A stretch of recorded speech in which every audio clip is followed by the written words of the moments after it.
turn of events, and former minority leader in the National Assembly, Francis Nyenze, is dead. Now, he died earlier today, and his death has been confirmed by family. The body of the late Nyenze is now lying at the Lee Funeral Home. Nyenze was also a cabinet minister for environment during former President Daniel Arap Moi's government. Let's now take a look at his profile here on a super with some help of some graphics. Let's just take a look at the life and times of the late Francis Nyenze. Shortly also we'll be getting the reactions from his colleagues. But there you have it, Francis Nyenze. He was born on the 2nd of June, 1957 in Kitui West, and that's where he was a leader there. He was a member of parliament for Kitui West. Of course, looking at the political positions, looking at the National Assembly, he was the minority leader, like I mentioned, the period between 2013 and 2017. He started on the 10th of March 2013 as member of Parliament for Kitui West. That's the other position that he has been holding actually up until his death today. He has been the Kitui West member of Parliament. Moving on to some other facts about the late Nyenze. He also was a coalition member in Coalition for Reforms and Democracy, and that was, during that time when when Nasser was CORD. And of course, we also have that statistic there. Started 8th February 2013. He was a member of Wiper Democratic Movement Kenya up until his death. So those are just some of the positions that he held. Looking previously at his political career, in 2001, he was the cabinet minister for heritage and sports. And in 1997, he was also the cabinet minister for environment. That is 1997. Those are just some of the positions that he has held. All right, we just want to listen into Senator Enoch Wambua, who was one of the people who actually announced and confirmed the late Nyenze's death. Let's just listen in to what he has to say. Contracted pneumonia, by which time the lungs had really been weakened by the original illness. And so for the last 3 weeks or so, our brother, our leader, has been admitted in this hospital, Nairobi Hospital. And that's where he left us this morning at 7:50 a.m. And so to avoid any speculation as to the cause of death, the family wants to make it very, very clear that Francis Nyenze had suffered cancer for a long period of time. And we thought that is important to clarify so that we don't have to begin to deal with other speculations as to what the cause of death was. Thank you very much once again, and we will be briefing you as we go on with the preparations for the burial. Maybe, Mheshimiwa, how can you describe the late Nyenze in terms of the working relations, in terms of the leadership qualities?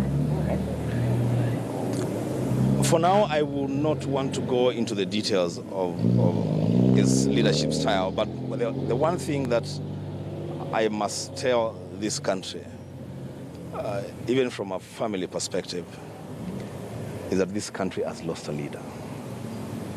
Francis is one person who has been very accommodative of divergent views.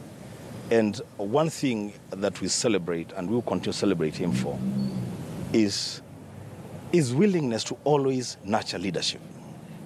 He's not the kind of leader that would want to sit on any talent, even political talent. He is a leader who has always wanted to nurture leadership, and very, very accommodative, very sober, not one known to be abrasive or one known to be abusive. If you have a different opinion from what he has, he will tell you that's fine. That's your opinion, I respect it. This is my opinion. That's the kind of leader that this country has lost. Yeah. Could you please tell us the last interaction you had with the MP and how it went? I was with him last evening, I left the chamber at around 3, if I'm not wrong, 3:30, and I came straight to see him in hospital. And as usual, we spoke. We spoke, and he said he will be strong, and I told him we will continue to be strong for him. So when the call came this morning that he had left us, it was a shocker to all of us. But we are a family of believers. We believe that things work together for the good of those who love the Lord and to them that are being called according to his purpose. So we'll accept it and release him. Thank you. So there's the incident of swearing in, him showing up in Parliament with the oxygen tank. A lot of speculations are flying about it. He joked about it, saying, I just wanted to jump the queue. Perhaps this would be time you explain to us why you have to carry that. As I said, he had developed a pneumonia, and the lungs had really been compromised. So he had difficulties breathing. So he had to use the mask to aid him in breathing. Yeah. Thank you. Asanteni sana. Thank you so very much indeed, Enoch Wambua, the Senator. All right, a section of leaders there at the Lee Funeral Home, just really talking and eulogizing the late Francis Nyenze. That has been Enoch Wambua, who's a senator in Kitui. We just want to continue looking at the profile of the late Francis Nyenze. Like I mentioned, he's a man who held a number of positions, including the cabinet minister post, actually 2 times. So there you go. Like I mentioned before, he was born on the 2nd of June 1957 in Kitui West constituency, where he has been serving as member of parliament until his death. Political positions looking in. Also, of course, he was a leader of minority in the National Assembly in the last term, the 12th Parliament, during the 2013-2017 period. He also started on the 10th of March as member of parliament for Kitui West, which, like I mentioned, is a position that he has been holding till his death. Also looking back, he was a coalition member of the Coalition for Reforms and Democracy before other parties were involved, and it became NASA. He is also a member of the Wiper Democratic Movement Kenya, and previously, of course, we were able to see the kind of relationship that he had with Stephen Kalonzo Musyoka, being his party leader, although at some point before the election on August 8th, there was a bit of beef and conflict between them after it seemed that Francis Nyenze was endorsing Uhuru Kenyatta. But that is a political bit that we know about him very recently. Looking, of course, still at the political positions, 2001, he was a cabinet minister for heritage and sports. And in 1997, he was the cabinet minister for environment. That was during Daniel Arap Moi's regime. All right, moving on, like I mentioned also, 1997, he was also the member of parliament for Kitui West constituency, which ended 1992. He was an aspirant member of parliament for Kitui West constituency, but he was not able to clinch at that time. He did that in 1997, and he has been holding that position. So those are just some of the facts that we know about the late Francis Nyenze. We'll be going back to the Lee Funeral Home, where I will also be speaking to my colleague Rita Tinina to just tell us about the leaders that she's been able to spot over there since this news broke. But for now, though, I just want to listen into some of the bites and some of the remarks that he will be remembered for. Let's listen to that. I say Kalonzo is very qualified to be the president of this country. He is a lawyer by profession. He served for over 30 years. He's never been mentioned in any corruption scandal. And the 2 people who have never been mentioned in any corruption scandal is the president, current president Uhuru Kenyatta and Kalonzo Musyoka. So the only other alternative to President Uhuru is Kalonzo Musyoka. All the other people have been tainted, have been mentioned here and there in these scams. So Kalonzo Musyoka qualifies and is the only person who can unite Kenyans, because he has a lot of experience in southern Sudan, Somalia, and other parts of the country. And he also led the the country trying to convince the world that ICC cases should not be taken to Hague.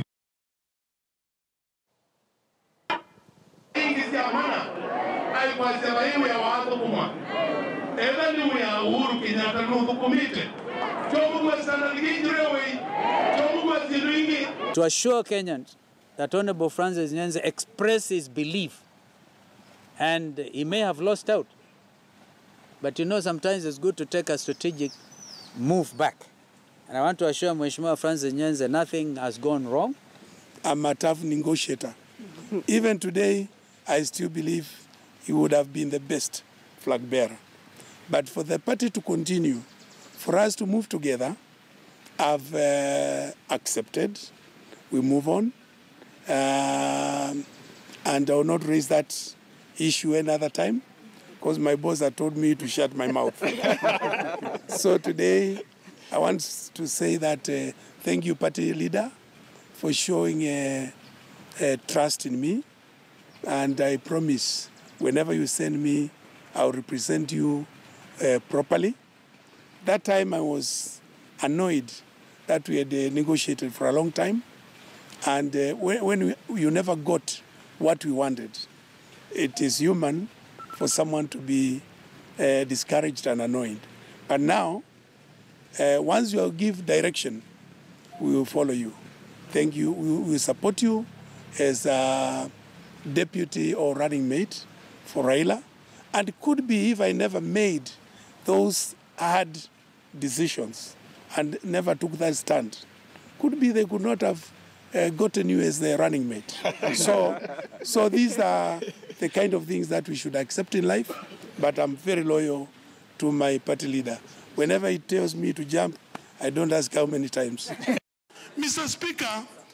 All right, so those are just some of the remarks that he will be remembered for. This recent remarks, really, he was alluding to that political storm that he ignited when he seemingly, before the August 8th election, seemingly supported Uhuru Kenyatta. But at that time, that's what he was saying. He was saying that his support was firmly with Wiper, with Kalonzo Musyoka as the running mate for Raila Odinga. We now want to cross over and speak to my colleague, Rita Tinina, who's joining us from the Lee Funeral Home. Rita, good afternoon. So talk to us about the leaders that you've been able to see at the Lee Funeral Home so far.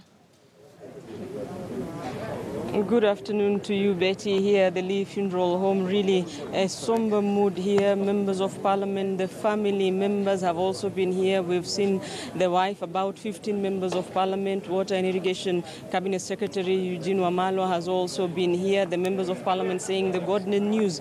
Some of them were in the chambers and they got out and came here. As we were briefed by the Kitui Senator, he died this morning at 7:50 a.m. He has been here at the Nairobi hospital for about 3 weeks.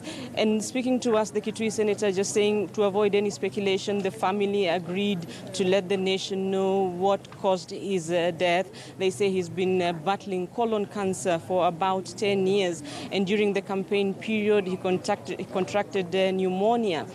Which he says compromised his lungs. Remember, when members of Parliament were being sworn in, he went to Parliament with a gas tank, and he was explaining why that had happened. Nyenze then in Parliament made a joke out of it, a light moment, saying that he had come with a gas tank just to be able to jump the queue with the members of Parliament queuing to take their oath. The members of Parliament, the family saying that from this afternoon perhaps they will be able to know the way forward. There will be a meeting later on this afternoon. So far, that is the information that we have from here at the Lee Funeral Home. Betty, as you mentioned there, Francis Nyenze has caused a storm, not just once.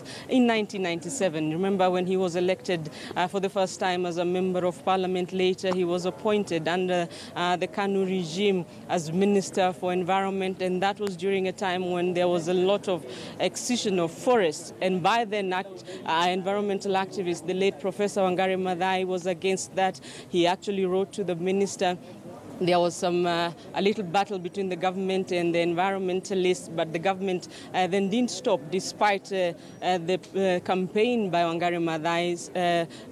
Nyenze had gazetted the excision of about 167,000 acres from forest, the Mau Forest, Marmanet, as well as Mount Kenya Forest. It caused a storm. Nyenze was then later transferred to the Ministry of Sports and Culture.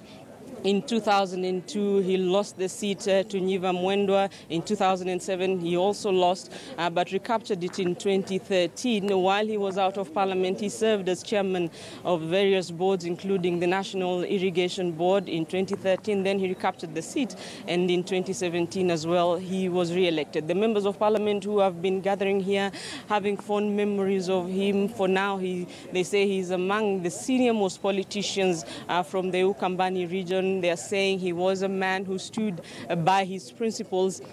Remember, before NASA picked its presidential candidates, he called a press conference and said, look, if Kalonzo Musyoka, the Wiper Party leader, is not picked this time round, we will bolt out of NASA. He was arguing that in 2013, the agreement was that Wiper would rally behind Raila Odinga, and into the 2017 elections, then they were hoping that parties in the coalition, now under NASA, in 2013, it was under CORD. They were saying they were hoping 2017, then everyone would rally behind Kalonzo Musyoka. Betty.